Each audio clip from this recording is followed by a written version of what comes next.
I walked out of the vineyard with my shirt half untucked and my heart slamming against my ribs like it was trying to claw its way out. Not from nerves. From fury. From heartbreak. From the kind of betrayal you only see in movies. And yeah, I left her standing there. My bride-to-be. In heels. In front of 200 people. And I swear, I didn't even blink. Before we go on, smash that like button and subscribe if you love true family sagas that cut deep. Drop your city and what time you're watching this from. Back to our story. Because you won't believe what went down. Hell, I still don't believe it. It started with a joke. Just one. Have you ever heard someone laugh at your dead father? No? Then buckle in. Her name was Emily. Emily Monroe. She was beautiful in a way that even strangers stopped to stare. You know, the kind of woman who could walk through a snowstorm and somehow still look like a magazine cover. We met in Denver. I was overseeing a construction site. She was grabbing coffee next door. She thought I looked like a lost lumberjack. I thought she looked like trouble I wouldn't mind finding. Fast forward 2 years. We're engaged. I'm in love. Real, stupid, blind kind of love. But her parents? Graham and Celeste Monroe? Those two were like something out of a country club horror story. Have you ever met people who smile like they're trying to show you all their teeth at once? Always dressed like they were attending some silent auction. Always harmlessly jabbing at people they thought were beneath them. Which, you know, was pretty much everyone. Especially me. Especially, my dad. My dad, Tom Bennett, was a Vietnam vet, a welder, a man who could fix anything with duct tape, sweat, and some cussing. He raised me alone since I was 6. My mom dipped before I could even spell the word divorce. And my dad? He gave up everything for me. Never missed a game. Never missed a parent-teacher night, even when he came in straight from the shop covered in grease and grit. ALS took him last year. Real slow. Really cruel. I held his hand when he couldn't speak anymore. When he could only blink once for yes, twice for no. He died in my arms. Smiling. And I swore that no matter what, I'd keep his memory clean. Untouched. But some people, they just can't leave the dead alone. Emily's parents offered to throw us an engagement party. And when I say offered, I mean they insisted, steamrolled, hijacked it like it was their golden anniversary. The venue? A vineyard estate in Sonoma County. All marble floors and crystal glasses. Like the kind of place where people whisper about art and embezzlement. They said it would be a classy event. Translation? My friends weren't invited. My aunt had to drive 9 hours just to get a seat in the back. And the food? Let's just say my dad wouldn't have known what half of it was. That was me.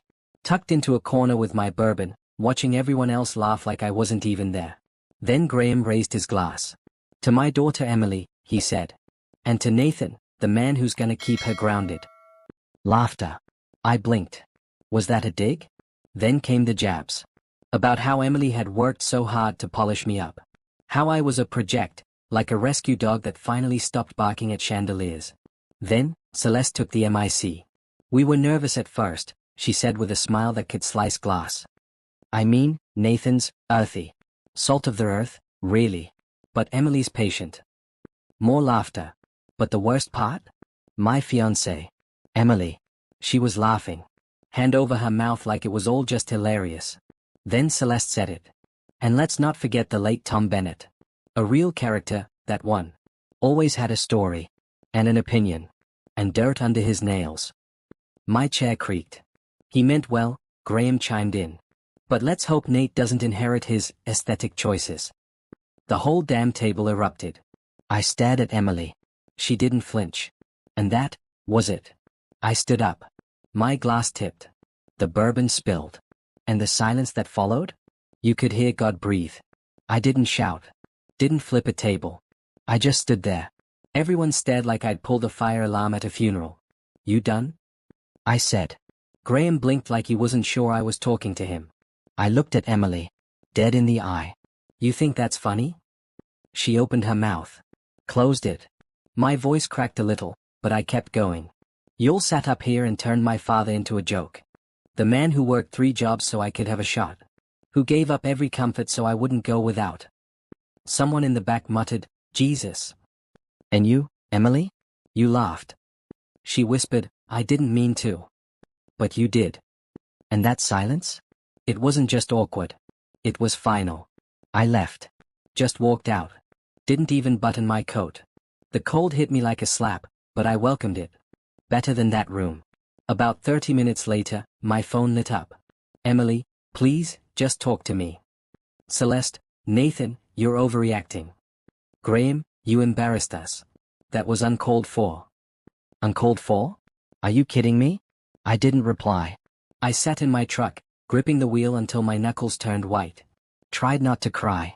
Tried, and failed. 3 days later, she came by. No call. No warning. Just a knock at the door. I looked through the peephole. Emily. Mascara streaks. Hair undone. Holding something in her hand. She looked like a ghost. Nathan, please. I let her in. Big mistake. I didn't know they were gonna say all that, she said. I didn't think they'd go that far. I stared at her. But you laughed. You didn't stop them. I panicked. I wanted to disappear. You let them rip apart a man who can't defend himself. And for what? To keep the evening light?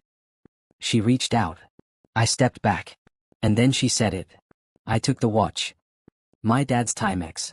The one he wore even when the band broke, said it kept better time than any fancy piece. It was gone from my drawer.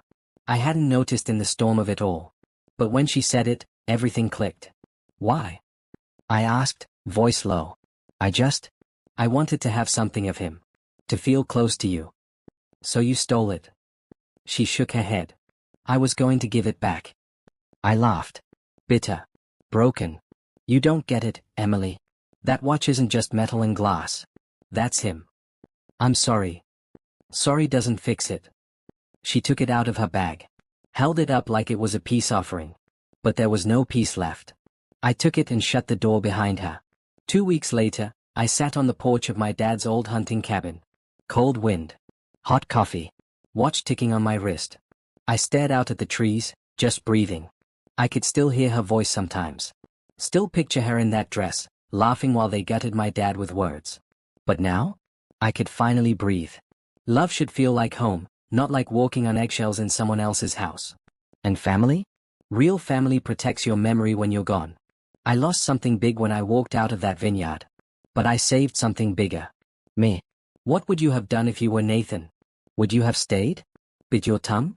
Or walked out the same way I did? Tell me in the comments below.